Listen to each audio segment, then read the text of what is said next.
महामंगलमय 320वीं गाथा है।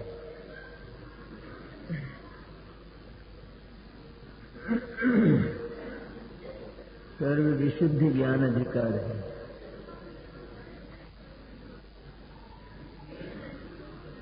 आत्मा का नाम बताया है इस अधिकार में कि आत्मा को जो अनेक नामों से पुकारा जाता है वह सब झूठ है। उसका एक नाम है सर्व विशुद्ध ज्ञान आत्मा, क्योंकि उसमें अपवित्रता और मिलावट नहीं। आत्मा के इस स्वरूप को जान लिया जाए मैंने जानना हमेशा ही उपादेयता और हेयत्व से होता है। ये ज्ञान का स्वरूप याद रखने लायक।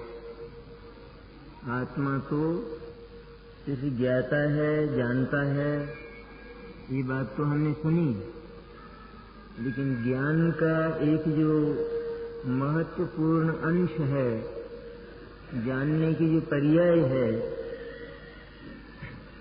उसका ये स्वभाव है खास। वो जिसको भी जानता है तो वह उपादेयत्व और हेयत्व पूर्वक जानता है। वह चाहे मिथ्या ज्ञान हो अथवा वह सम्यक ज्ञान हो। खाली जानना ये माइक है, इसका नाम जानना नहीं है। ये आदमी है, इसका नाम जानना नहीं है। जानना किसको कहते हैं? यह जो मेरे पास अनादि अनंत अक्षय पड़ी हुई अत्यंत संपन्न, जिसमें कभी दरिद्रता नहीं हुई, कंगाली जिसमें कभी नहीं आई, जिसमें कमी कभी नहीं हुई, जो संपूर्ण है, जो सर्व संपन्न है और जो बिल्कुल शुद्ध बेमेल है, बिना मिलावट वाली है, और जिसमें कभी परिवर्तन नहीं होता, जो कभी बदलती नहीं है। जो बदल जाता है तो उसकी शरण संभव नहीं होती, वह कभी अवलंबन नहीं दे सकता बदल देने वाला। जो बदल जाता है उसका विश्वास नहीं किया जा सकता। जो सदा एक रूप रहता है वह विश्वसनीय होता है सदा ही। जब हमको जरूरत पड़े उस समय हमारा मित्र भाग जाए अथवा आवे ही नहीं तो वो कैसा मित्र है? हम तो मित्र उसे कहते हैं कि जिस समय हमें जरूरत पड़े उस समय वह हमें मिले, अविलंब उपलब्ध हो। उसका नाम आत्मा है। ये परम मित्र है हमारा, सचमुच परम इष्ट है। और एक बार जिसके साथ ममत्व स्थापित हो जाने पर अनंत अनर्थ समाप्त होते हैं। ये सबसे बड़ी बात, बहुत बड़ी बात है ये। एक बार ये जान लिया जाए, इतने स्वभावों और विशेषणों के द्वारा, विशेषण है ना आत्मा के, विशेषण मैंने उसके गुण, उसके स्वभाव, उसकी शक्तियां, उनके द्वारा जब आत्मा को जान लिया जाए और एक बार उसमें ममत्व स्थापित हो जाए तो फिर अणुमात्र भी मेरा नहीं है, इतना सदाचार पैदा होता है। मुझे किसी को छूना तक नहीं है और किसी से मेरा कोई मतलब नहीं है। यही सर्व प्रिय और सर्व सुंदर है। सर्व सुंदर कौन होता है? सर्व प्रिय मैंने सबको प्रिय नहीं, पर सबसे प्रिय, सर्वाधिक, सबसे अधिक प्रिय, सर्वोत्कृष्ट जो प्रिय तत्व है। और शेष सारे के सारे वे प्रिय नहीं, अप्रिय भी नहीं, पर वे हमारे नहीं, वे मेरे नहीं हैं। जो मेरा है वो सर्व प्रिय है, और जो सर्व प्रिय होता है वह सर्व सुंदर होता है और होना चाहिए। क्यों होना चाहिए? जैसे एक माँ का पुत्र है और ऐसा है बिल्कुल कुरूप, अफ्रीका के हबशी जैसा, काला तवा एकदम। अब उससे पूछा जाए कि इस दुनिया में 1 अरब बेटे हैं, तेरे को सबसे प्यारा कौन सा है? मेरे को सबसे प्यारा ये है। तो ये तो बहुत काला है, तवे जैसा, हबशी एकदम। ये जैसा भी कुछ है, लेकिन यही सबसे सुंदर है, क्योंकि ये सबसे सुंदर ना हो तो प्रिय नहीं लगेगा, और यह सबसे प्रिय ना हो तो सुंदर नहीं लगेगा। इसलिए सर्व सुंदर अगर है तो केवल एक यही है, और शेष मेरे नहीं है। बस शेष मेरे नहीं है तो उनकी गणना नहीं करना है, उनको एक एक करके देखना नहीं है, ये किसके हैं ये नहीं जानना है। ये बिल्कुल बेमतलब का अनाचार, परद्रव्य को इस तरह उसके भीतर धस धस के जानना, ये जानने का बहुत बड़ा अनाचार है। परद्रव्य को जानने की ये लिप्सा है, अथवा जिसने ये बनाया, ये कहा, ये माना कि मैं परद्रव्य को जानता हूँ। तू परद्रव्य को जानता है, इसका अर्थ ये हुआ ये परद्रव्य को जानना यही आत्मा का स्वभाव हुआ, यही आत्मा की ड्यूटी हुई। तो ठीक है, इसमें क्या हो गया? हो गई ड्यूटी। तो ड्यूटी नहीं हो गई, एक बहुत बड़ा भार तेरे सिर पर आ गया, जानने का, परद्रव्य को जानने का। और जहाँ ये जान लिया गया कि यह मेरा नहीं है, वहाँ वह भले ही जानने में आ जाए, लेकिन उसे जानने का भीतर से मन रहता ही नहीं है। क्योंकि इसका क्या जानूं मैं? इसमें जानना क्या है जिसको मैं जानूं? और मैंने इसका सभी कुछ तो जान लिया, सारा ही 3 लोक का मैंने सभी कुछ जान लिया। कैसे जान लिया? कि जैसे केवली जानते हैं उस तरह जान लिया सभी कुछ। केवली तो सब जानते हैं, एक एक उनके भीतर की बात, और ये सब जानते हैं कि मैंने केवल ज्ञान की तरह सब कुछ इस तरह जान लिया है कि एक अणुमात्र भी मेरा नहीं है, बस इसमें सब जानने में आ गया। और अब कोई मतलब मुझे उसे जानने से भी मतलब नहीं रहा, क्योंकि जाने तो भी वही बात है, ये मेरा नहीं है। अब इसको कहाँ तक रखूं? इनका ध्यान कहाँ तक करूंगी? मेरा नहीं, ये मेरा नहीं है। ये बात न तो ज्यादा ज्ञान करने की है और न ध्यान करने की है। एक बार जानने में आ गया, उसके बाद सर्वप्रिय है, रमणीय है, विहार करने लायक है। इतने शब्द दिए ना आचार्य ने। सर्वाधिक रमणीय जगत में कौन है? रमणीय मैंने रमण करने लायक, जिसमें मन लगे, जिसमें तबीयत लगे, जहाँ से तबीयत कभी हटे नहीं, ऐसा रमणीय पदार्थ एकमात्र आत्म तत्व है। विहार कहाँ करें?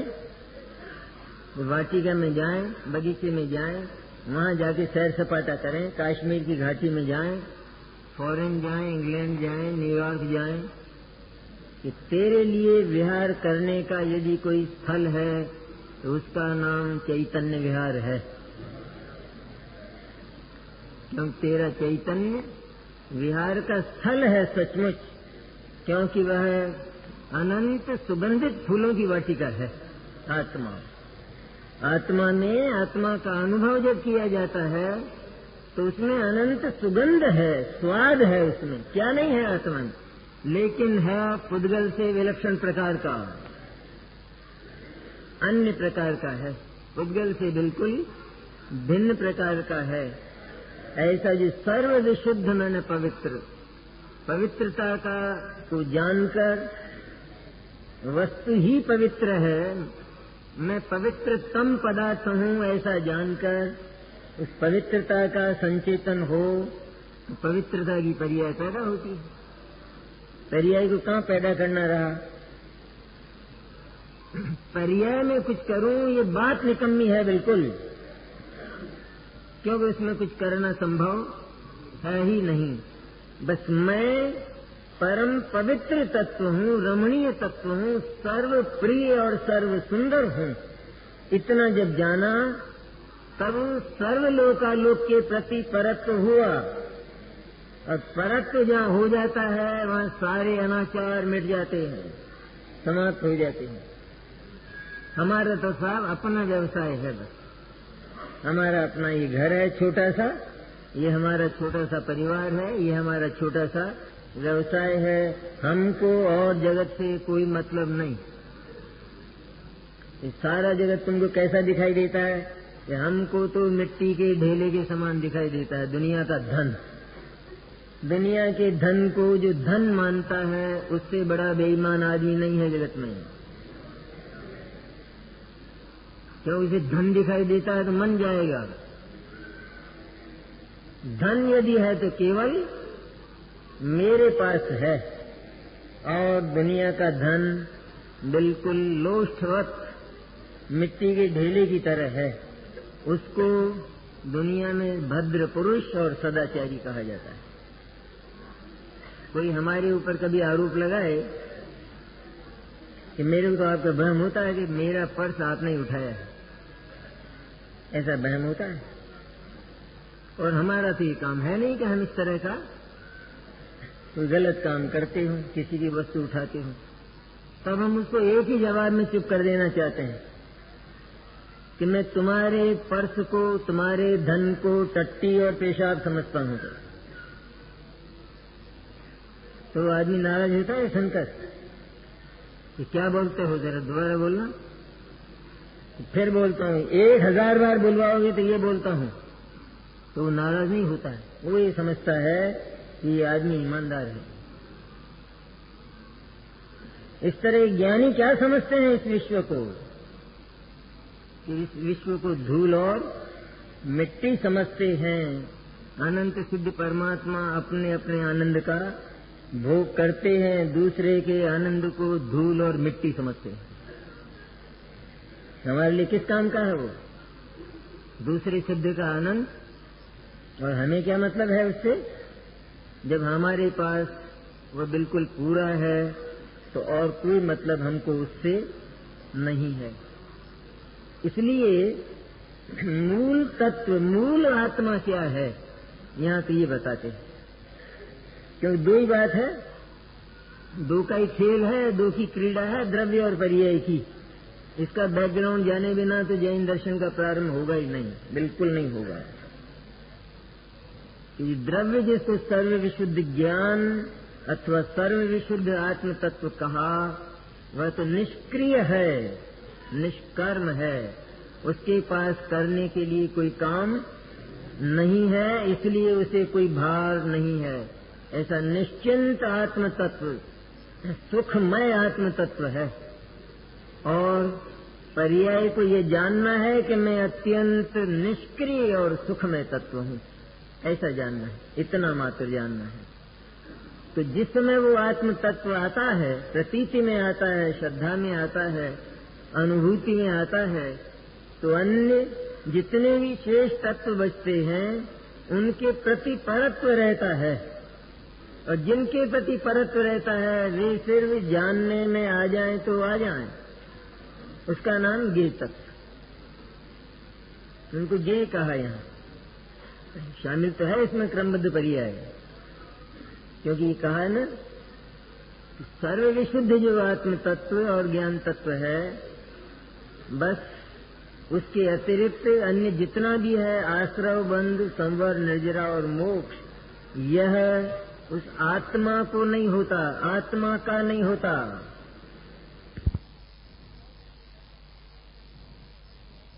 आश्रव आत्मा को नहीं होता।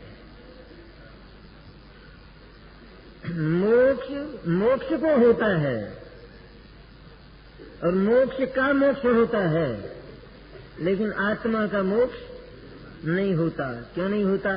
आत्मा का मोक्ष क्यों नहीं होता? क्योंकि पहली बात, वर्तमान में मोक्ष नहीं है। वर्तमान में नहीं है ना, अभी हमारी पर्याय में मोक्ष नहीं है, और आत्मा तो है। तो फिर यह आत्मा मोक्ष के बिना है या नहीं? और मोक्ष के बिना ये पूर्ण है या नहीं?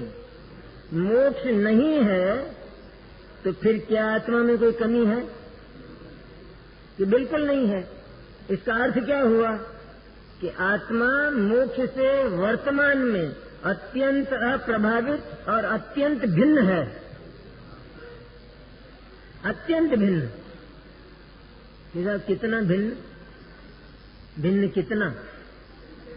कि भिन्नत्व में तो कोई प्रतिशत और परसेंटेज नहीं होता है। कितना भिन्न होता है? जो पराया धन है वो हमसे कितने परसेंट भिन्न है, और हमारा धन कितने परसेंट अभिन्न है? कितने परसेंट है? इसमें है क्या कोई अनेकांत ऐसा? कुछ तो हमारा निश्चय से, हमारा व्यवहार में भी मुकर जाता है आदमी। जैसा ये जो बाई हैं आपके पास बैठी हैं, कौन है? ये तो मेरी मिसेज है। निश्चय से है व्यवहार से? तो बोल दो ना जरा, निश्चय से मेरी व्यवहार से पराई है, उसमें क्या है? व्यवहार से और की भी है, बोल दो, क्या दिक्कत है उसमें? निश्चय व्यवहार का यहाँ प्रयोग संभव ही नहीं है। निश्चय परम सत्य है ये कि आत्मा बंध और मोक्ष से अत्यंत भिन्न है। वर्तमान में अत्यंत भिन्न, और सिद्ध है वो तो बात, प्रमाणित है वो तो बात, क्योंकि मोक्ष के बिना भी वह वर्तमान में उतना का उतना है। उसमें मोक्ष के न होने से आत्मा की सुंदरता में कमी नहीं आई। सुंदरता में नहीं आई कमी, और मोक्ष होने से आत्मा की सुंदरता बढ़ती नहीं है। तो क्या मोक्ष नहीं होता? होता है। अगर मोक्ष नहीं होता तो ये मोक्ष की बात कहां से आती कि आत्मा को बंध नहीं है, संवर नहीं, निर्जरा नहीं, मोक्ष नहीं? तो ये होंगे, कोई चीज है, ये कोई तत्व है, तब तो ये बात आती है। तो वो है तो सही, लेकिन वो आत्मा को नहीं है। जैसे ये शरीर आत्मा को नहीं है, इस तरह आश्रव आत्मा को नहीं है। क्योंकि जैसे शरीर बिल्कुल पर तत्व है और शरीर में आत्मा का कुछ भी नहीं है, इसी तरह आश्रव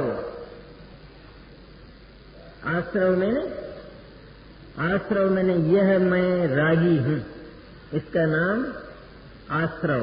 वास्तविक आश्रव तो यही है, मिथ्या दर्शन। ये मैं रागी हूं, द्वेषी हूं, कि जब आत्मा सचमुच राग और द्वेष से अत्यंत रहित है, तो आश्रव मैं नहीं हूं।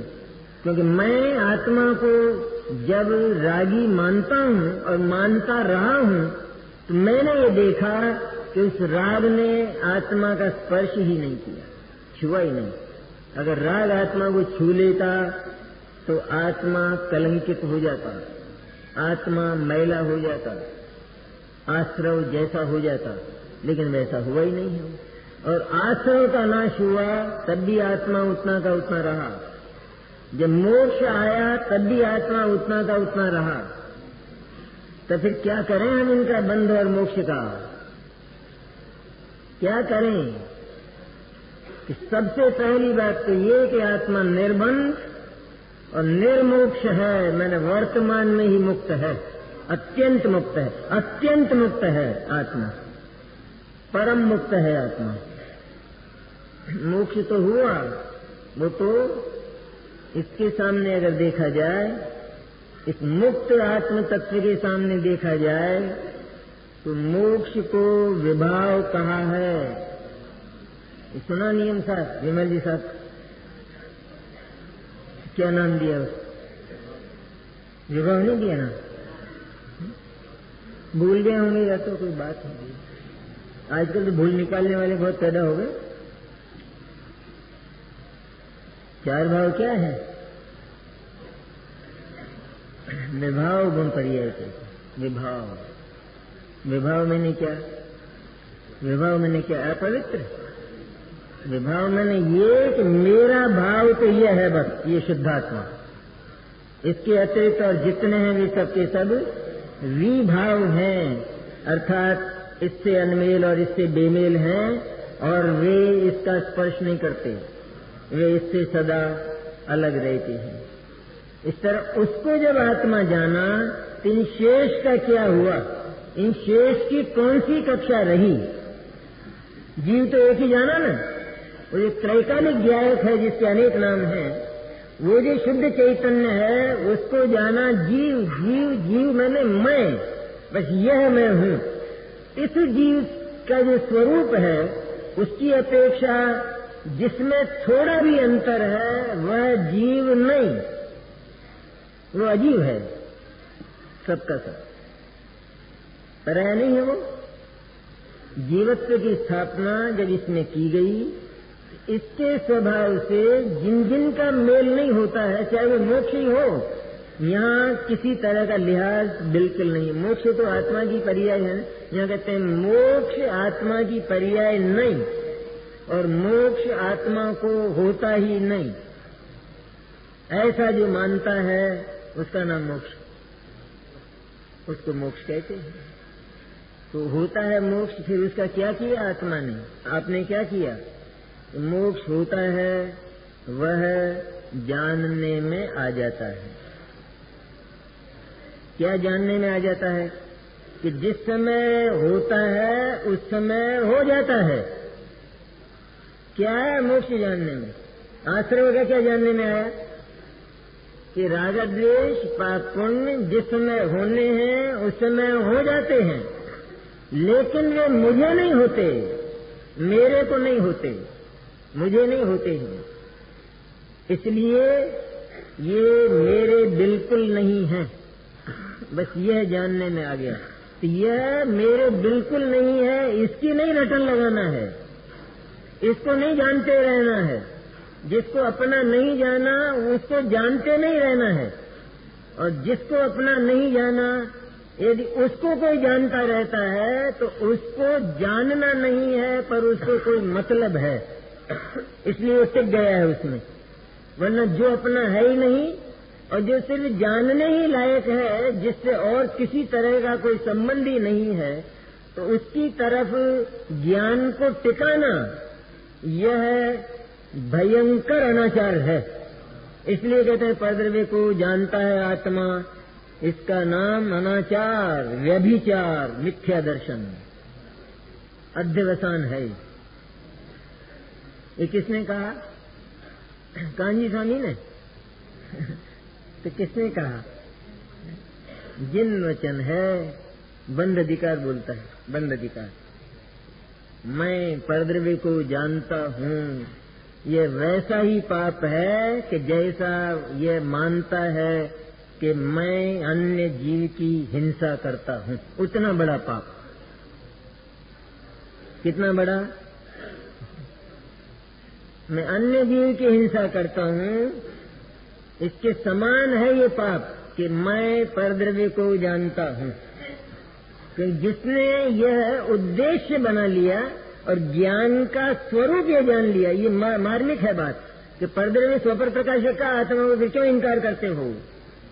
कि स्वपर प्रकाशक की विधि बिल्कुल दूसरी है, पर मैं परद्रव्य को जानता हूँ ऐसा जिसने एक उद्देश्य बनाया, ज्ञान को एक ड्यूटी समझाई, ज्ञान का जिसने ये स्वभाव जाना कि मैं परद्रव्य को जानता हूँ, तो परद्रव्य को जानता रहेगा कि नहीं?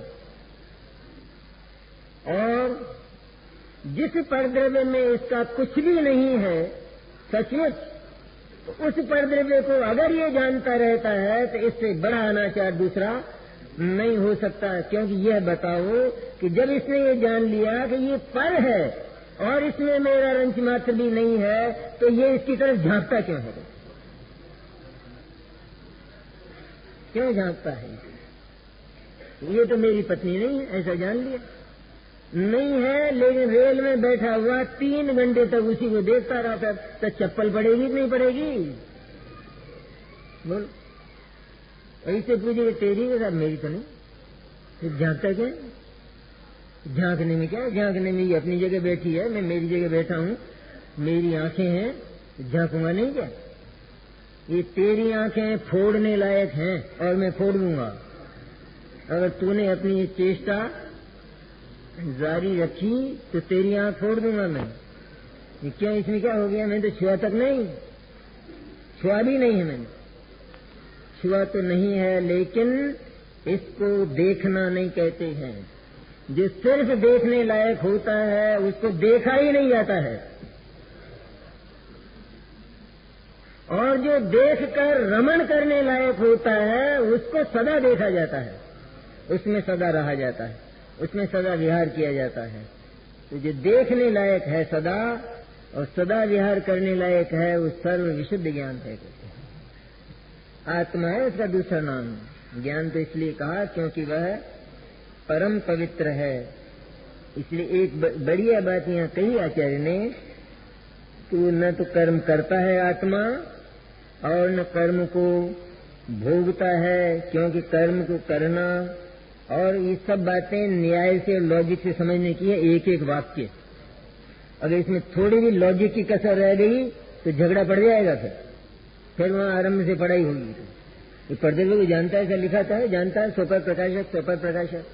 अरे पर ये जो पर प्रकाशकता की जो बात है वो भी स्व प्रकाशक ही है, वो पर प्रकाशक है ही नहीं आत्मा, सचमुच स्व प्रकाशक ही है। क्यों पर तक जाता कहाँ है ज्ञान? पर पदार्थ तक ज्ञान जाता है। ये जो लगे हैं सामने, ये बैनर लगे हैं, वहां ज्ञान गया? ज्ञान गया? ज्ञान मैंने ज्ञान की पर्याय क्या कभी आत्मा से निकल कर जाती है? वहां गई क्या? कि नहीं, वो तो नहीं हुआ। वो तो कैसे कहें साहब, वो तो सर्वज्ञ भगवान का विरोध हो जाए ऐसा बोले, क्यों पर्याय तो द्रव्य में ही रहती है। तो ये भी हुई बात।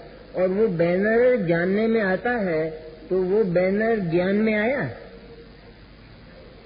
ज्ञान में? परद्रव्य ज्ञान में आता है? वो भी नहीं आया। अब तीसरी बात, ये जानने का काम कहाँ होता है? ये जानने का काम तो आत्मा के भीतर जो ज्ञान की पर्याय हो रही है उसी में होता है जानने का काम। तो जहाँ जानने का काम हो रहा है वहाँ कौन है? वहाँ बैनर है क्या? तो क्या है वहाँ? कि वहाँ तो ज्ञान ही है। तो बताओ क्या जानने में आया था? क्या आया जानने में? ज्ञान ही जानने में आया। तो कहते हैं एक ज्ञान तो जानने वाला और फिर दूसरा ज्ञान जानने में आने वाला। क्या ऐसे दो ज्ञान है? कि वही ज्ञाता और वही ज्ञेय और वही ज्ञान है और कुछ नहीं है। वही जान रहा है और वही जानने में आ रहा है। और क्या जानने में आ रहा है?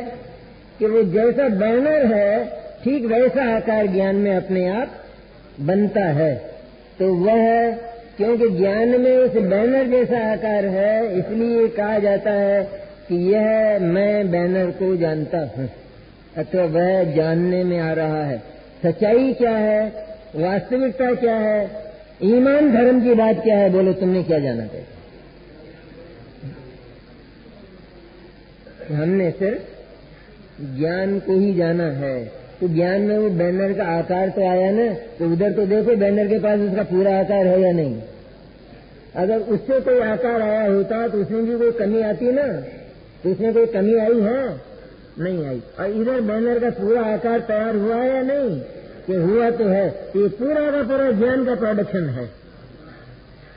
अब इतनी तो हुई बात, तो इससे आगे और है बात बढ़िया मार्मिक, कि ये जो ज्ञान है बैनर का आकार है, ये सारा का सारा ज्ञान ही है। इसलिए मुझे इस आकार से भी कोई मतलब नहीं है, ये सब ज्ञान ही ज्ञान है।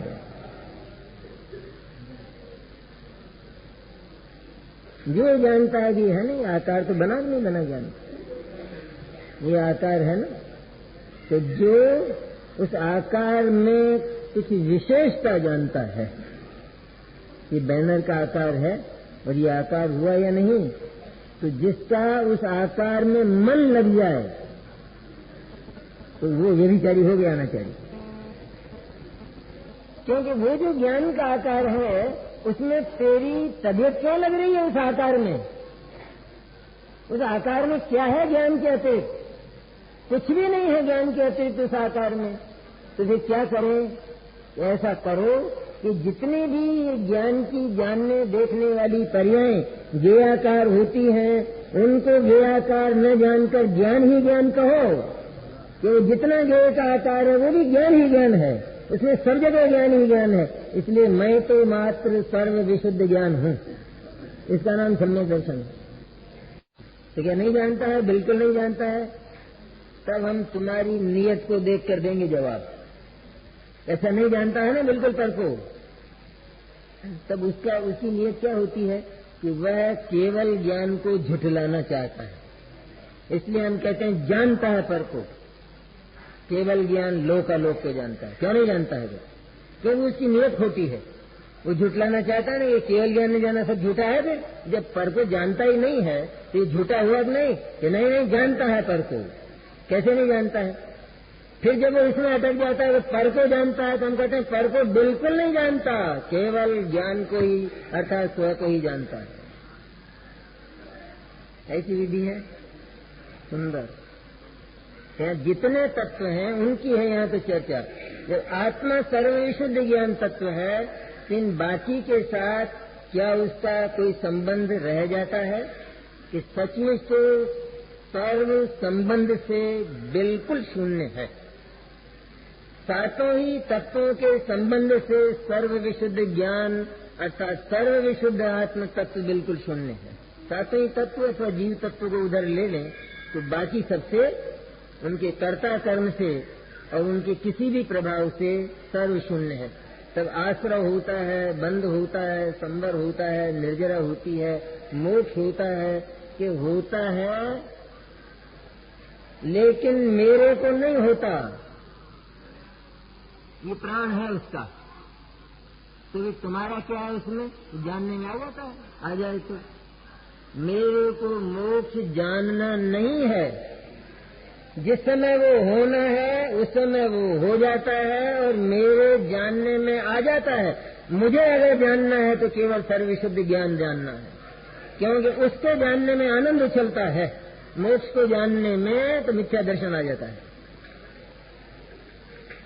शुद्धात्मा को जानने के बाद अन्य सर्व पदार्थों के प्रति प्रेम टूट जाता है। जितने भी उससे अनमेल तत्व हैं उनके प्रति प्रेम, प्रियता, सौंदर्य ये सब टूट जाता है। और यह टूट जाने पर फिर सचमुच उनको जानने का मन ही नहीं रहता, मन ही नहीं रहता। तो क्या जाने है इनको क्या जानना है? एक पड़ोसी होता है, खराब है जैसे किसी की आदत, दूसरा जो पड़ोस है, पड़ोस का घर, वहाँ झगड़ा होता रहता है पति पत्नी में। तब जहाँ जब उनमें झगड़ा होता है तभी कहते हैं ठहरो ठहरो, देखो देखो देखो क्या मजा आ रहा है, ये उनकी सुनने लगता है। एक ऐसा होता है भद्र पुरुष होता है, वो होता होगा पर अपने को क्या मतलब है इससे? अपने क्या काम है? अपन अगर उनको सुनने लग जाएंगे तो ये अपना काम कौन करेगा? अपने काम से वंचित नहीं रह जाएंगे। आत्मा अगर जगत को देखने लग जाएगा तो आनंद कौन पिएगा? इसलिए उसे जगत को देखना नहीं है, पर स्वभाव ऐसा है कि वो दिखे बिना भी रहता नहीं है।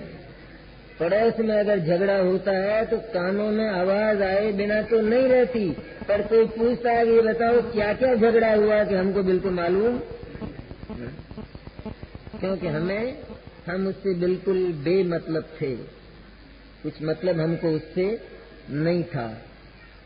इसलिए आश्रय और बंध भी जिस समय होने हैं हो जाते हैं, उसमें मूल चीज ये कि मेरे को नहीं है, क्योंकि मैं उनके बिना ही, जब उनका नाश हो जाता है तब भी मैं पूरा, जब वे हैं और मोक्ष नहीं है तब भी मैं पूरा हूँ।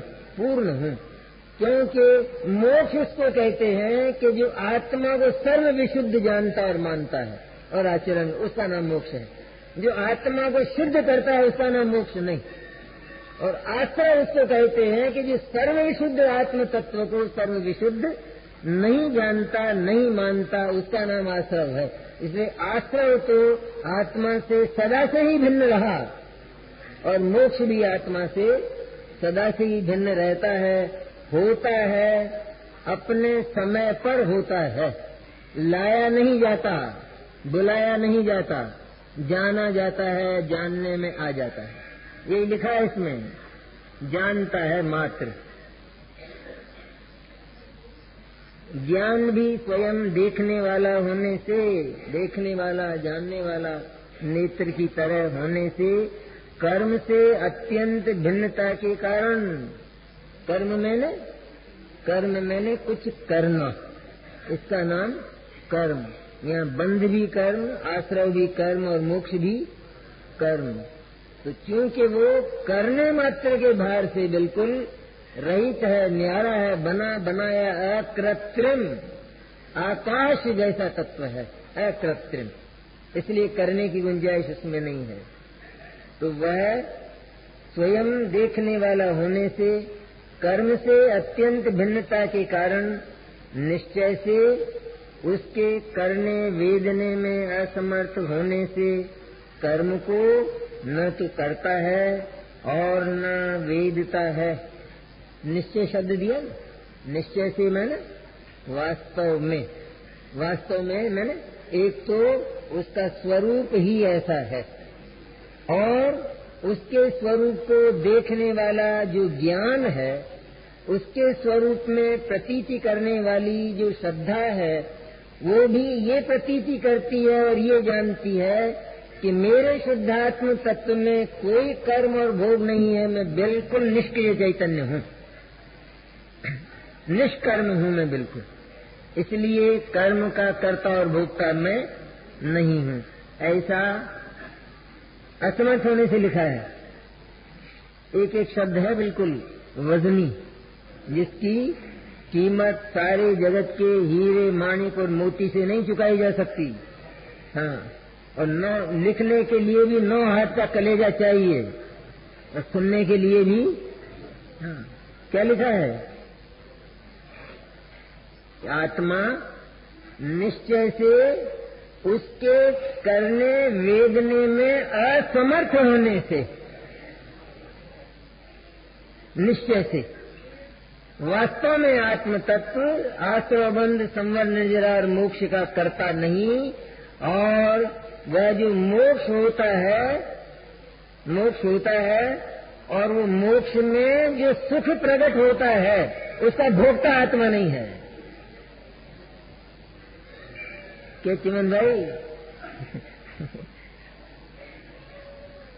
वर्तमान में जो आश्रय की मलिनता है, मिथ्या दर्शनादिक, उन मिथ्या दर्शनादिक भाव का कर्ता और भोक्ता आत्मा नहीं।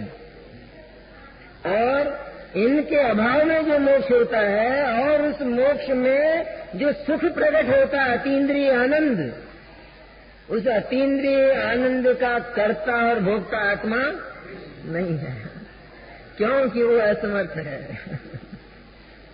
वह असमर्थ है।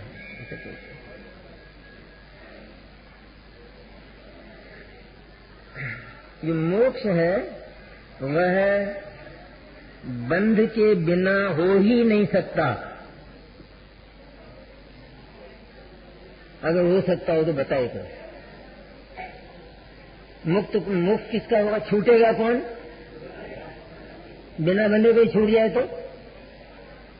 कि बिना बंधे जो छूट जाए, ऐसा जो कहा जाता है वह है सर्वमुक्त और सदैव मुक्त, क्योंकि वो बनता ही नहीं है, इसलिए वो हमेशा ही बंध पूर्वक होता है।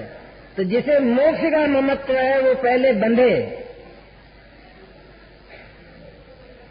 और इसके बाद, जैसे कोई ब्रह्मचारी है और उसे किसी शादी का रिसेप्शन पसंद आ जाए तो वो क्या करे कि भाई एक बार अपना भी रिसेप्शन ऐसा हो तो क्या बढ़िया होगा।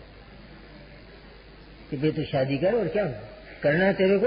अरे साहब मेरे को आजन्म ब्रह्म, तो आजन्म ब्रह्म की बेकी बातें क्या करता है।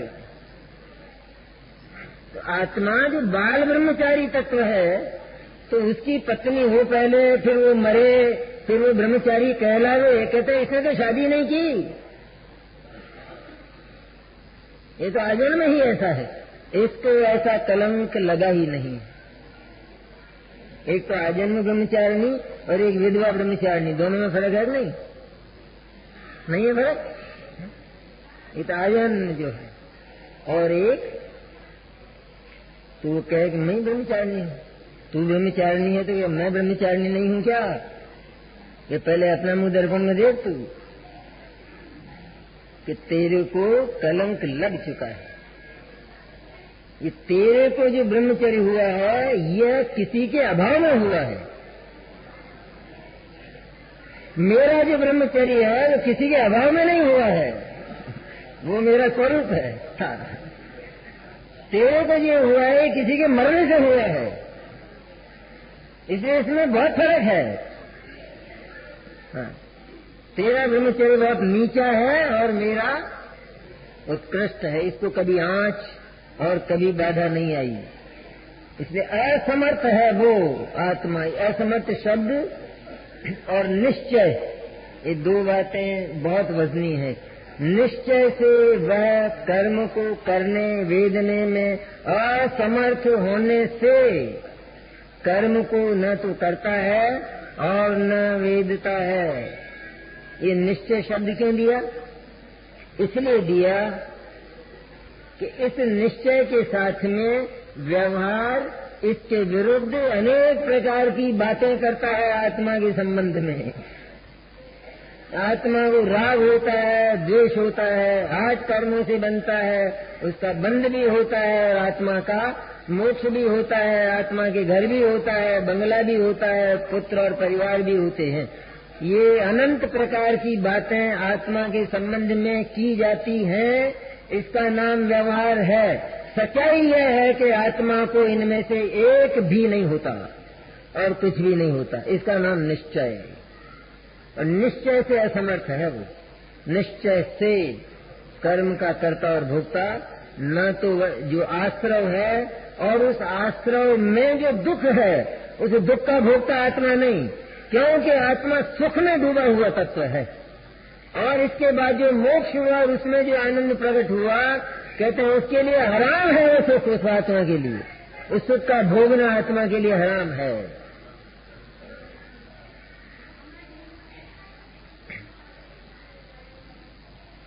एकदम बैठ जाए बात, बहुत कठिन है ना बात। आत्मा मोक्ष के सुख का भोगता नहीं, हराम है उसके लिए मोक्ष के सुख का भोगना। क्यों है हराम? क्योंकि वो यूं कहता है, ये तेरे सुख को मैं क्या करूंगा, मैं तो पोतड़े का अमीर हूँ।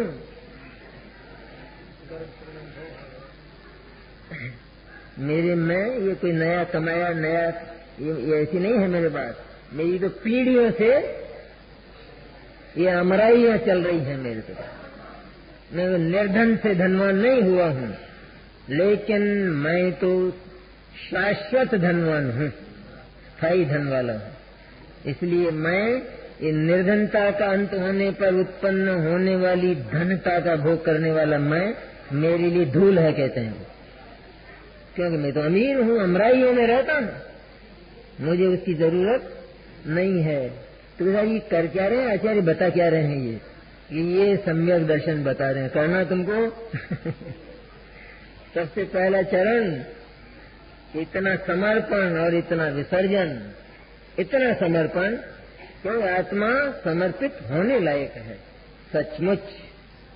सम्यक दर्शन ये मानता है, जानता नहीं है, मानता है सम्यक दर्शन। और शुद्ध ज्ञान ये जानता है कि मेरा मोक्ष नहीं होता और मुझे कभी बंध हुआ नहीं है, क्योंकि मेरा स्वरूप सदैव एक रूप रहता है।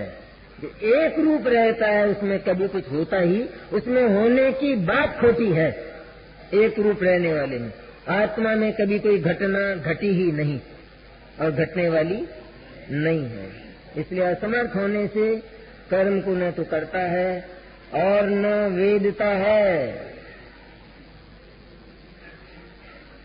आत्मा का मोक्ष नहीं होता, इसमें भी किसी को लगा होगा कि मोक्ष के सुख को तो भोगता है।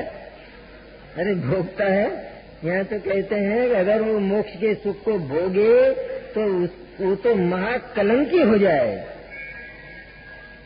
अत्यंत कलंकी हो जाए। कैसे हो जाए कलंकी?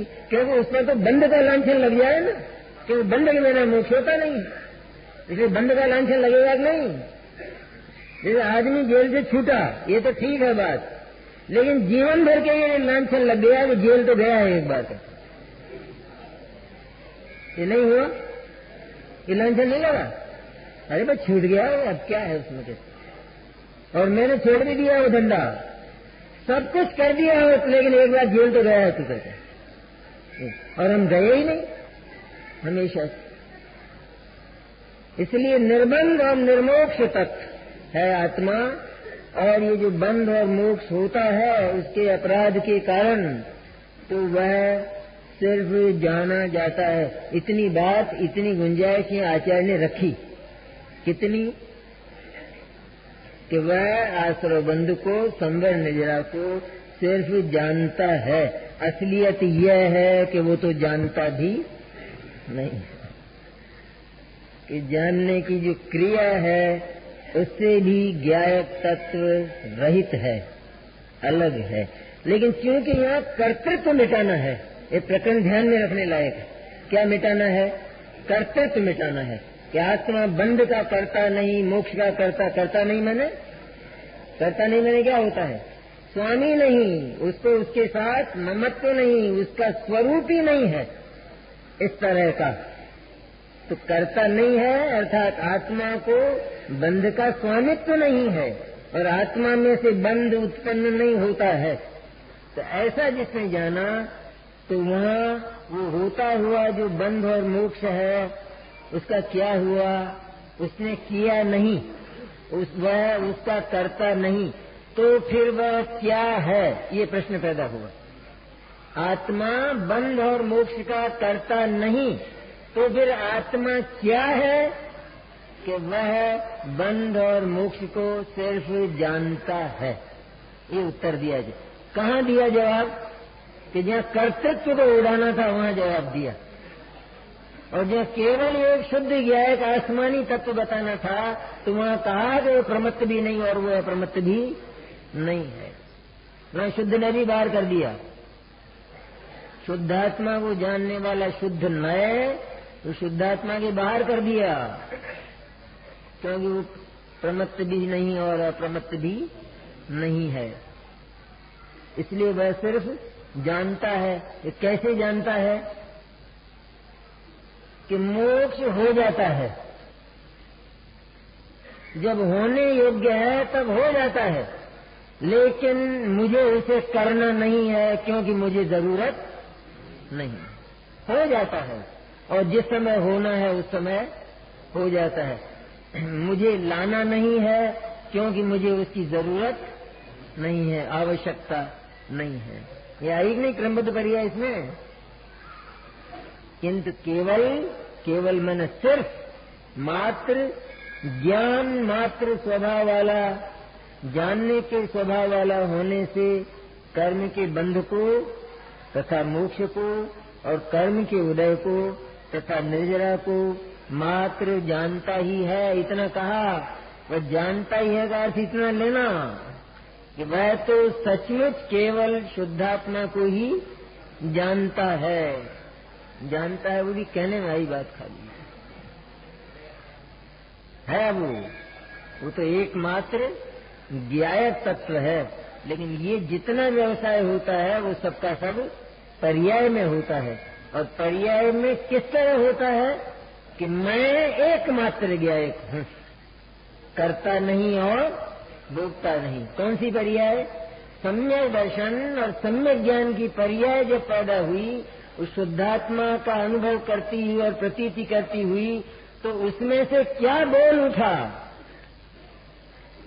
कि मैं एकमात्र ज्ञायक, अकर्ता और अभोक्ता चैतन्य हूँ। इसलिए वो ज्ञायक तो अकर्ता और अभोक्ता है ही, लेकिन ये उस गायक के स्वर में बोलने वाली, अपना स्वर बिल्कुल बंद कर देने वाली, अपने अस्तित्व को इनकार कर देने वाली कि मैं सम्यक दर्शन नहीं, मैं सम्यक ज्ञान नहीं, मैं केवल ज्ञान नहीं, मैं श्रुतक ज्ञान नहीं, तो कौन? तेरा नाम क्या है? सम्यक दर्शन का नाम क्या है? सम्यक दर्शन का नाम क्या है? सम्यक दर्शन का नाम अकर्ता अभोक्ता ज्ञायक। उसको उसका नाम पूछो तो क्या बोले? सम्यक दर्शन है मेरा नाम। ये तेरी मट्टी पलीत हो जाएगी। मेरा नाम तो अकर्ता और अभोक्ता ज्ञायक है, ऐसा बोलते हैं। किसी स्त्री को पूछे ना, कैसा आपका परिचय, तो उसका नाम बताती है क्या? बताती है? नाम नहीं बताती। जैसा हम तो वो आप जानते हैं, वो है ना कलकत्ता में पाटनी साहब हैं, वो मैंने कहाँ पूछी ये बात, लेकिन कहते हैं मैंने जो पूछा कि आप, तो आपको ये बताना चाहिए था कि मेरा नाम तो सुनीता है, रीता है, जीता है, ये बताना चाहिए था कि वो मेरा नाम ही नहीं है। लेकिन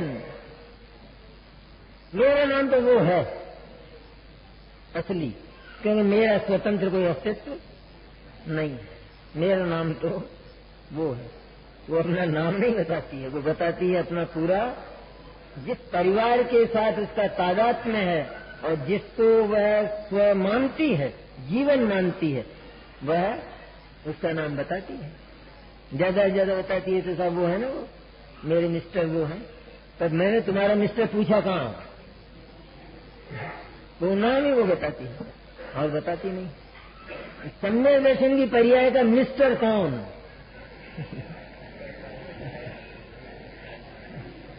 क्या बोलती है वो?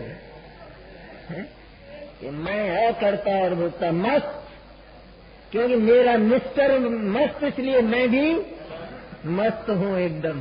मेरे दुख का क्या काम है? अकर्ता और अभोक्ता ज्ञान तत्व हूँ। ये जो होते हैं जगत में जो कुछ भी, वे यदि कभी मेरे जानने में आ जाएं तो आ जाएं। मैं सचमुच इनको जानने वाला भी नहीं हूँ, क्योंकि इनको जानना ये कोई मेरी जिम्मेदारी नहीं है। ये अपने समय पर होते हैं। इसका नाम क्रमबद्ध मोक्ष अपने समय पर होता है। इसलिए ज्ञानियों को, जिसने अकर्ता और अभोक्ता ज्ञान को जाना, उनको मोक्ष की कोई शीघ्रता नहीं होती और बंध को दूर करने की कोई उतावल नहीं होती। क्यों नहीं होती? क्यों नहीं होती है? कि मेरे वैसे कोई तकलीफ ही नहीं है, मेरे से न्यारा है, तो मेरे वैसे क्या तकलीफ है? अरे बेचारा मेरे को छूता ही नहीं है, मैं इसे द्वेष क्यों करूं और मैं इसका नाश क्यों करूं? बंध और मोक्ष में आज तक मेरा स्पर्श नहीं किया। एक बार हृदय इस बात को स्वीकार करता नहीं है।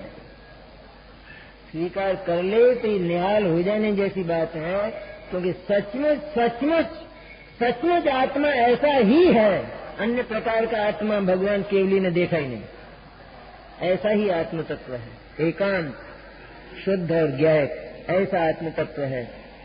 आश्रय बंध आदि संवर निर्जल आदि पर द्रव्यों की तरह अपने समय पर होते हैं, हो जाते हैं। समय से पहले नहीं होते और समय के बाद में नहीं होते। होते हैं तो कोई करके बता दे। ऐसा प्रैक्टिकल कहते हैं हमारे यहाँ। तो पर्याय को बदल सकते हो कि अपने पुरुषार्थ से बदल सकते हैं, तो बदलो फिर। हमारा तो सीधा है कि प्रैक्टिकल हो जाए अपने, तो ये बढ़िया बात है।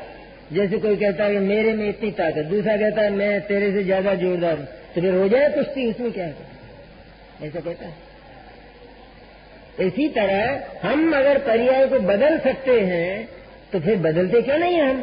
जैसा पुरुषार्थ ही नहीं है अभी, तो पुरुषार्थ नहीं है, तो जैसे तुम उस पर्याय को बदलने वाला अपने आप को मानते हो, इस तरह पुरुषार्थ भी तो एक पर्याय है ना। उसको बदलने वाला नहीं मानते अपने आप को, उसको भी बदलो, उस पर्याय को, और इतना बदलो कि बीच का सब सपाट हो जाए और केवल सिद्ध दशा आ जाए।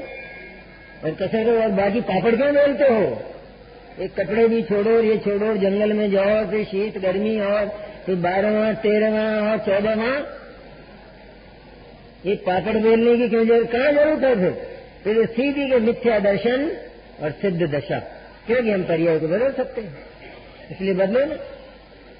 तो साहब वो होता ही नहीं है, कोशिश तो बहुत करते हैं, जब नहीं होता है तो फिर हम क्या कहते हैं? हम भी यही कहते हैं जिस समय होना होता है उसी समय होता है। इसमें कहाँ है बात? और क्या वस्तु स्वरूप में है ऐसी बात?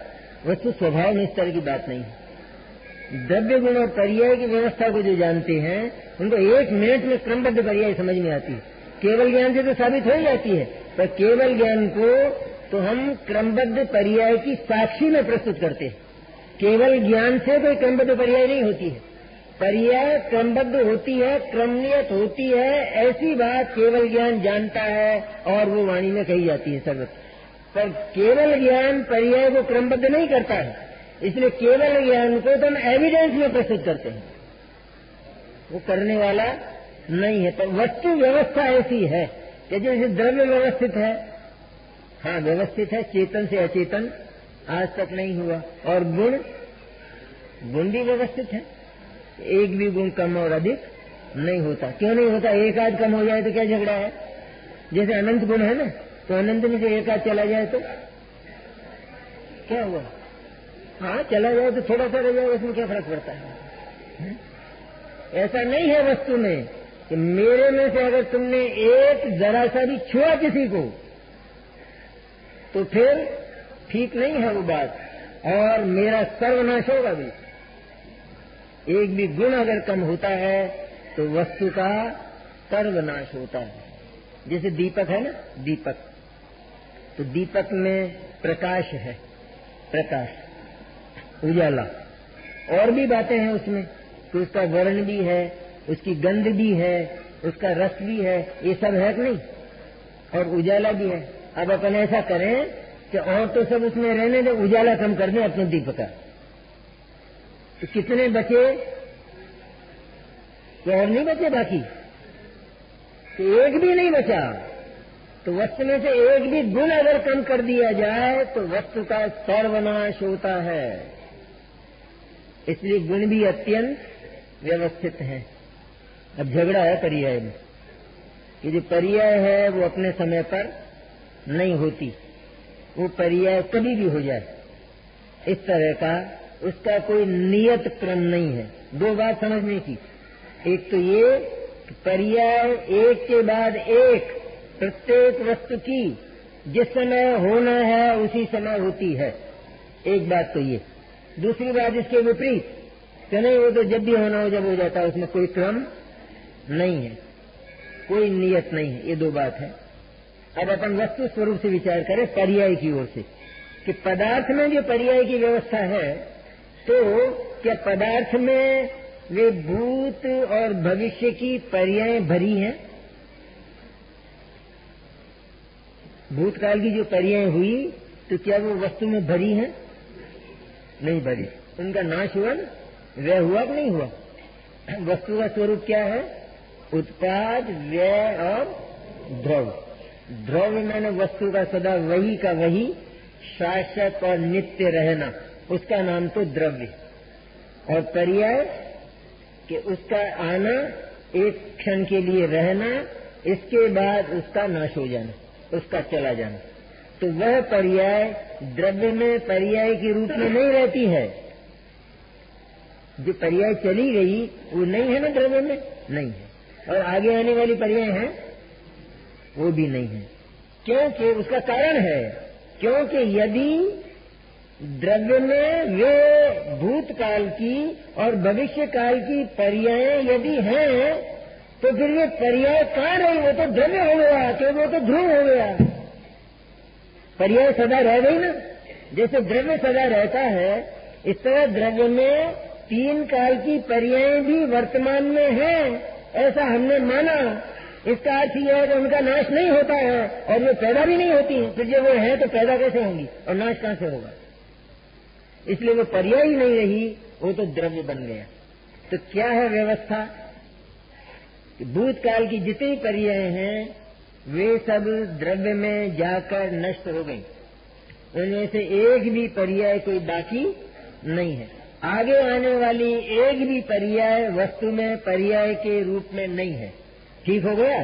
अच्छा, अब पर्याय एक एक समय में पैदा तो होती है, तो ये एक एक समय में पैदा होती है तो ये अपने समय में होती है या नहीं? क्योंकि भूतकाल की तो थी नहीं, भविष्य काल की भी नहीं है। अब एक पर्याय का व्यय होने पर दूसरी पर्याय को उत्पन्न होना है, तो वो जो उत्पन्न हुई तो अपने समय पर उत्पन्न हुई नहीं हुई, या उसका कोई समय नहीं था उत्पन्न होने का? क्योंकि भूतकाल की भी नहीं है पर्याय और भविष्य काल की भी एक भी पर्याय नहीं है, तो ये जो पर्याय पैदा हुई ये पर्याय असमय में कैसे पैदा हुई? बताए कोई, कैसे हुई असमय में पैदा? कहते बिल्कुल अपने और कैसा है कि यह पर्याय भी पहले द्रव्य में नहीं थी पर्याय के रूप में, ठीक है? पहले थी नहीं थी, तो पैदा हुई कि नहीं हुई? एकदम पैदा हुई, एकदम पैदा हुई। तो इसका नियत स्वकाल है पैदा होने का, उस समय पैदा हुई, उसी समय पैदा हुई।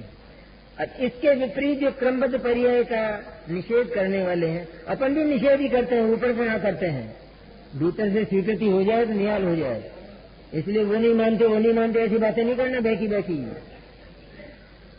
सचमुच तो। लेकिन जो निषेध करते हैं वो किस तरह करते हैं कि द्रव्य में, तो सबसे पहला दोष तो क्या आया कि द्रव्य में यदि अनंत अनंत पर्याय भरी हैं तो फिर वो पर्याय कहाँ हुई उसकी संज्ञा? वो तो जैसे द्रव्य नित्य है उस तरह वो पर्याय भी नित्य होगी, वो पर्याय नहीं रही। फिर तो तुमने द्रव्य में पर्याय का अभाव कर दिया, क्योंकि वो तो सदा रहने वाली हो गई हमेशा ही, इसलिए द्रव्य में अनंत अनंत पर्याय नहीं भरी है। पहली बात तो ये।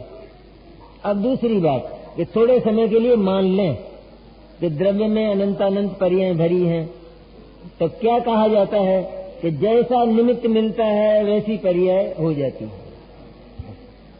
पर्याय तो अनंत अनंत भरी है, तो जैसा निमित्त मिला वैसी पर्याय हो जाती है। अब अपना कहना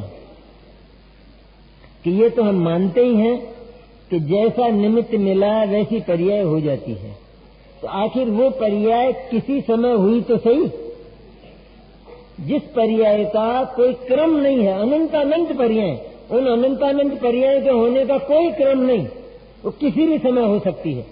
लेकिन हमने इतना तो माना कि जब निमित्त मिला तो वो पर्याय हो गई, इतना तो माना ना अपन।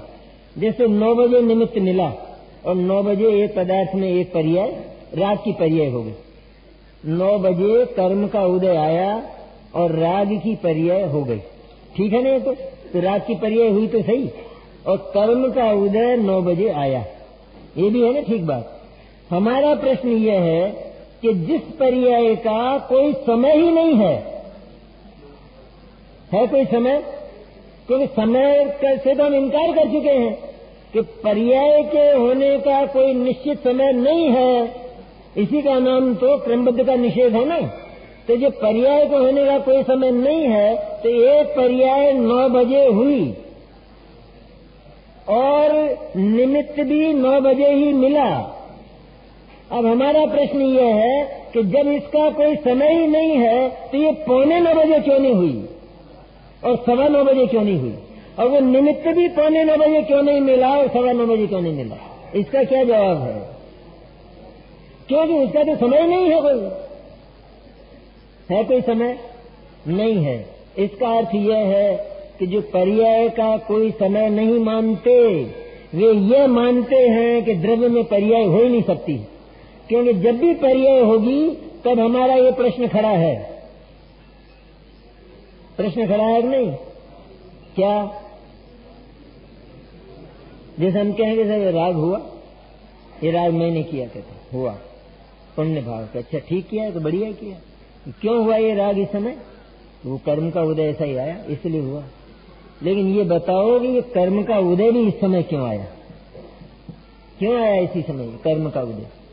तो फिर कोई दूसरा कारण बता दे वो, तो हमारा प्रश्न वही खड़ा है कि वो भी उसी समय क्यों?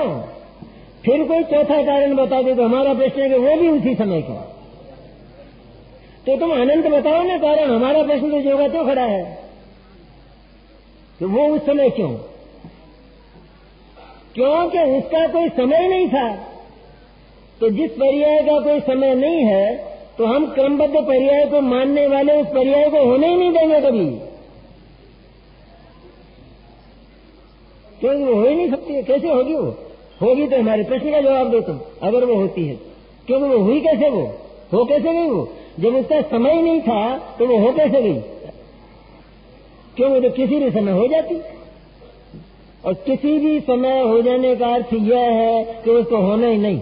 और पर्याय तो होती है, इसलिए वो अपने समय पर ही होती है, अन्य समय में वो हो ही नहीं सकती है।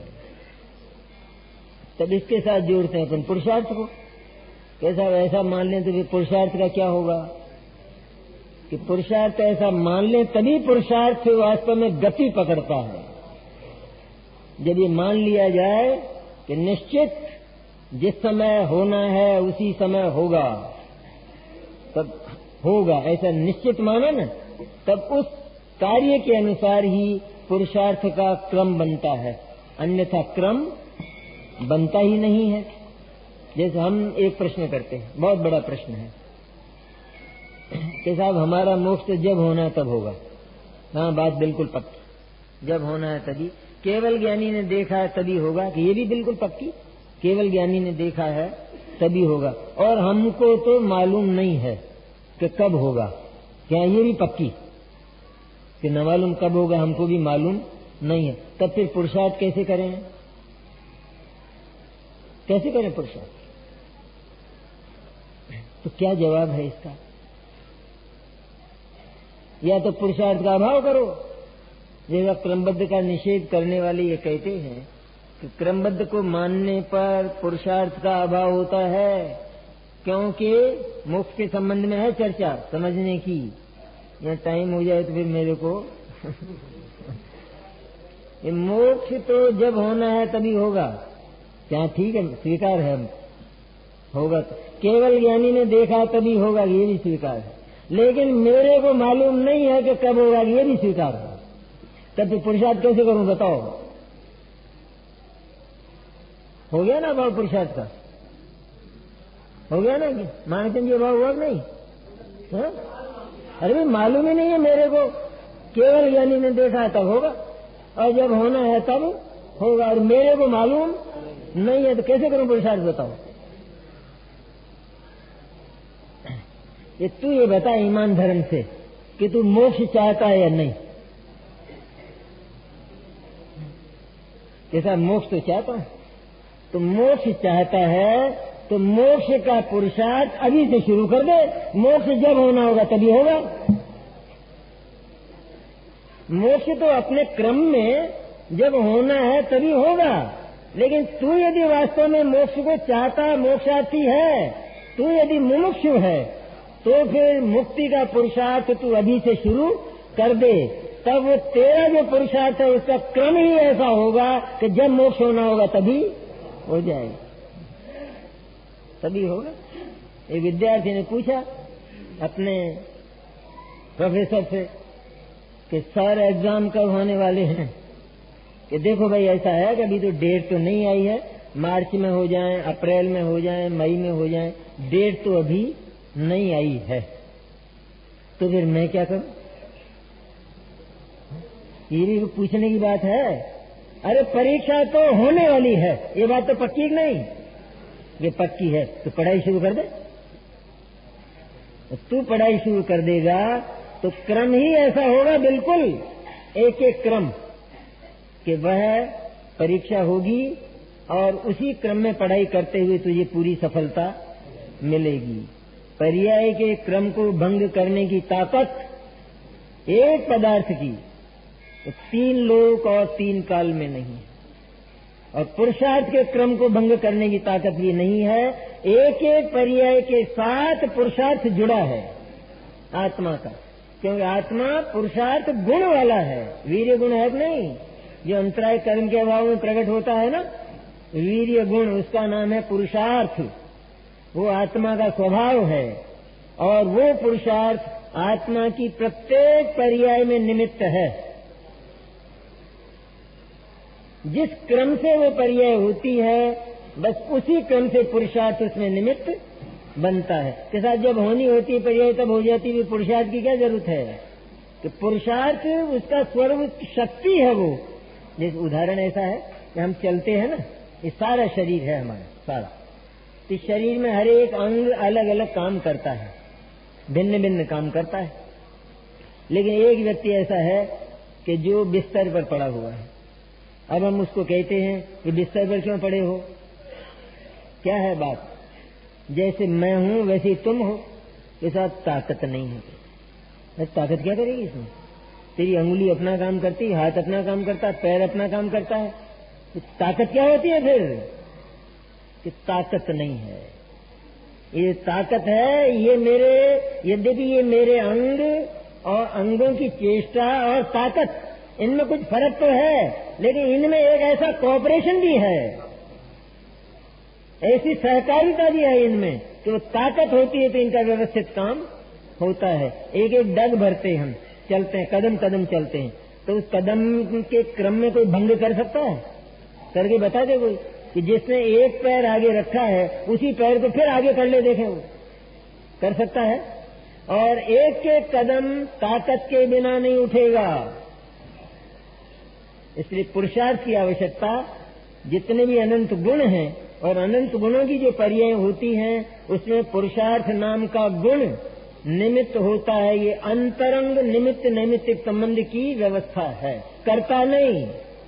यहां भी नहीं है करता, पुरुषार्थ करता नहीं, पुरुषार्थ निमित्त है। और जैसा पर्याय का क्रम होता है ठीक उसी प्रकार पुरुषार्थ का क्रम होता है। कार्य निश्चित रूप में अपने समय पर होता है। अब इसका फल क्या हुआ?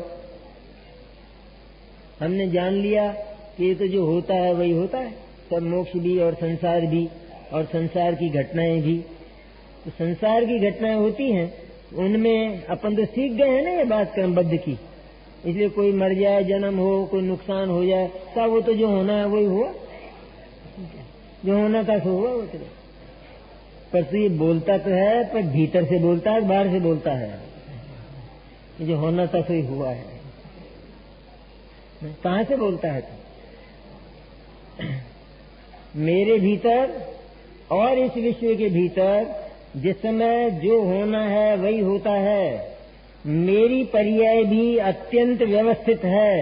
मेरी पर्याय में भी मुझे कुछ करना नहीं है, जरा भी करना नहीं है। तो कह दिया आचार्य ने सर्वविशुद्ध ज्ञान में कि मुझे मेरी पर्याय में भी कुछ करना नहीं है।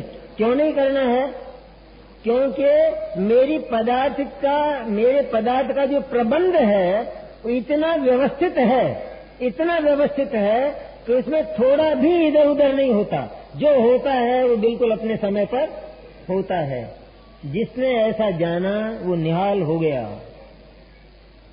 क्या हुआ कि पहले तो ये मानता था कि मैं पर्याय का करता हूं, तो पर्याय को इधर उधर भी कर सकता हूं। लाना हो तो ले आता हूं और छोड़ना हो तो छोड़ता हूं। पर पदार्थ में भी करता हूं और अपने में भी मैं करता हूं। पहले तो ये मानता था।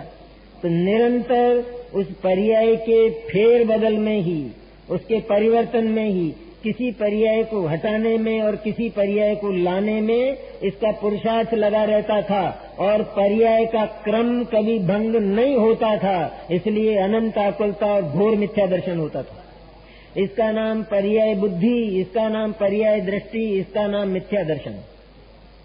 जिस समय जाना कि मुझे पर्याय को छेड़ना ही नहीं है, इतनी व्यवस्थित है, वहां कुछ करना ही नहीं है, ऐसा जाना तो पर्याय मात्र से इसकी श्रद्धा और इसका ज्ञान फिर जाता है।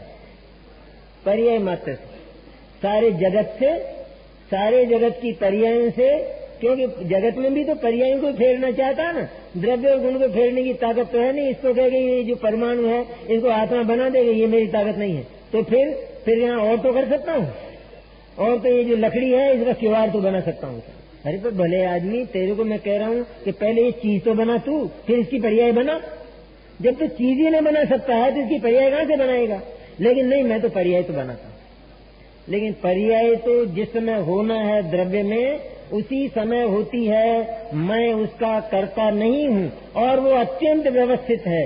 जिसने ये जाना तो उसे उस पर्याय को देखना ही नहीं रहता है, और वहां से उसकी दृष्टि मैंने श्रद्धा में पर्याय पर लगी थी पहले, उस पर्याय का ही ममत्व था उसको, उस पर्याय को ही वो आत्मा मानता था, और निरंतर उसी के फेरबदल की चेष्टा, पुरुषार्थ क्या चलता था, पुरुषार्थ उसको फेरने का, बदलने का, वह होता नहीं था, इसलिए पुरुषार्थ भी क्लेश को उत्पन्न करता था, दुख उत्पन्न करता था।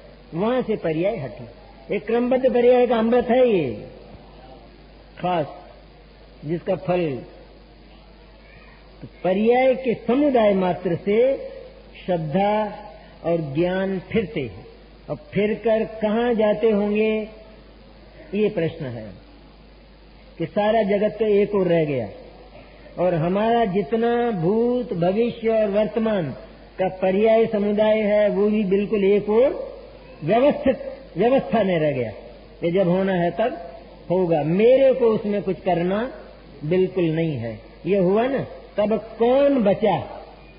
क्योंकि ममत्व तो कहीं न कहीं करना ही है, और अनुभव तो किसी न किसी का करना ही है, तो कौन बचा? ये केवल मेरा ज्ञाय का कर्ता बचता है। श्रद्धा और ज्ञान उस ज्ञायक पर आकर ये अनुभव करते हैं कि मैं पर्याय का कर्ता नहीं, और पर्याय मेरा कर्म नहीं, मैं उसका कर्ता और भोक्ता नहीं हूँ। ये उसका अमृत फल, इसका नाम मोक्ष। ये मोक्ष हुआ, लेकिन मेरा नहीं हुआ, क्योंकि मैं उसका कर्ता और भोक्ता नहीं था। अब जगत में जो होता है ना, ये तो होना सही हुआ, जो होना था सो हो गया। क्या करें, कोई चोर ले गए चोरी करके, तो अब वो तो होना था सोई, कोई मर गया था तो जो होना था सोई, आंसू नहीं निकाले, बस इतना करे, वो होना था सोई हो गया था। इसका नाम क्रमबद्ध पर्याय। दुनिया के पदार्थों में क्रमबद्ध पर्याय लगाया करो तो क्रमबद्ध पर्याय का की मट्टी पलीत है, वो उसका उपयोग नहीं है। तो फिर क्या करें, फिर विचार ये होना हो तो उसमें होते तो हैं, आखिर घटनाएं तो घटती हैं, कि जो घटनाएं घटती हैं, नुकसान हुआ है, लाभ हुआ है, जन्म हुई है, मौत हुई है, ये जो कुछ भी हुआ है, उसमें क्रमबद्ध पर्याय ये बोलती है कि ये हुआ तो है, लेकिन मेरा और मेरे को कुछ नहीं हुआ है। इसका नाम है क्रमबद्ध पर्याय। सब हुआ तो है, मरा तो है ही, अब क्या करें, तो मर जाते हैं। तो दुख भी होता है, वो भी क्रमबद्ध नहीं हुआ। जब दुख हुआ तो क्रमबद्ध कहाँ समझ में आया? क्रमबद्ध पर्याय को जान लेने पर दुख की गहराई नियम से समाप्त हो जाती है। इस तरह दुख होता है कि जैसे दूसरे के घर में मौत हुई है। अब उसमें अंतर जान लें, कितना अंतर हो जाता है।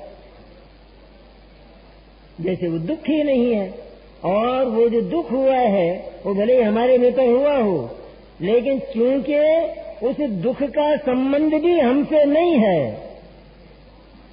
कैसा सम्यक दृष्टि का बेटा मरा और वो रोया, और मेरा बेटा मर गया, मेरा बेटा मर गया।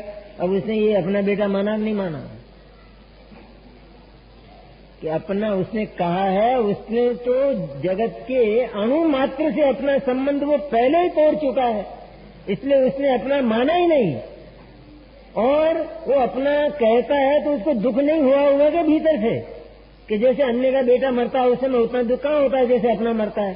तो कहते हैं ये दोनों बराबर है उसके लिए, क्योंकि अपना नहीं माना है, पर वहाँ दुख तो होता है, क्योंकि अन्य का मर जाए वहाँ भी होता है दुख। तो स्नेह होता है ना, थोड़ा बहुत जो राग बचता है, तो वहाँ भी दुख तो होता है। तो उसको दुख हुआ कि नहीं, तो फिर उस दुख के साथ तो उसको ममत्व होगा, उस दुख को तो अपना मानता होगा वो।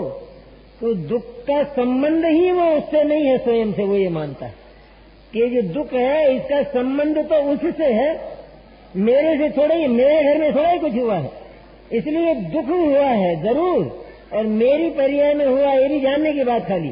पर मेरी पर्याय में होने पर भी जैसे इस दुख के विषय से मेरा कोई संबंध नहीं, इसी तरह इस दुख से भी मेरा कोई संबंध नहीं है। इसलिए सम्यक दृष्टि दुख और सुख के होने पर भी उनके प्रति अत्यंत निर्ममत्व है, इसलिए वो बहुत कम होते हैं, अनंतमा भाग रह जाता है सुख और दुख का।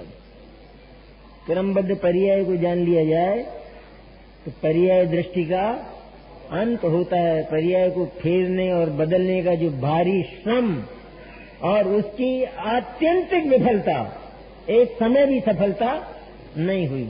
यह होकर वह जो संपूर्ण पुरुषार्थ और श्रद्धा और ज्ञान और चारित्र ये उस ज्ञायक की ओर ढल जाते हैं, और जो उत्पत्ति होती है उस उत्पत्ति का नाम मोक्ष दशा है। और वो मोक्ष दशा भी सिर्फ जानने में आ जाती है। मेरा मोक्ष वास्तव में ये सम्यक दृष्टि की बात नहीं, खाली यहाँ से तो प्रारंभ हुआ। भगवान सिद्ध भी ऐसा जानते हैं कि मेरा मोक्ष नहीं हुआ। क्या? क्यों? इस गाथा का दूसरा है ना वो जैसे नाचार्य का, और इस गाथा का एक पाठांतर भी है ना कि दिट्ठी खयम पीणानम, और इसमें है दिट्ठी तहे उनानम। ऐसी दो बातें हैं।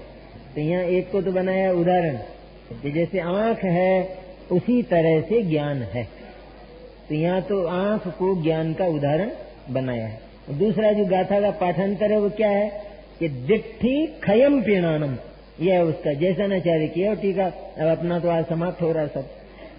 तो वहां क्या बोला कि न केवल दृष्टि, न केवल सम्यक दर्शन, पर क्षय ज्ञान भी ये जानता है कि मेरा मोक्ष नहीं होता। क्षय ज्ञान किसको होता है? क्षय ज्ञान किसको कहते हैं? केवल ज्ञान। अरहंत और सिद्ध परमात्मा ये जानते हैं कि मेरा मोक्ष नहीं होता है। होता जरूर है मोक्ष, बस इतना मैं जानता हूं, लेकिन मेरा नहीं होता है। ये यहाँ से शुरू हुई बात, तो ऐसा नहीं होता कि बीच में कहीं जाकर खत्म हो जाती होगी, लेकिन अनंत सिद्ध दशा तक इसका क्रम ऐसा का ऐसा चलता है। हो गया आज का तो समापन।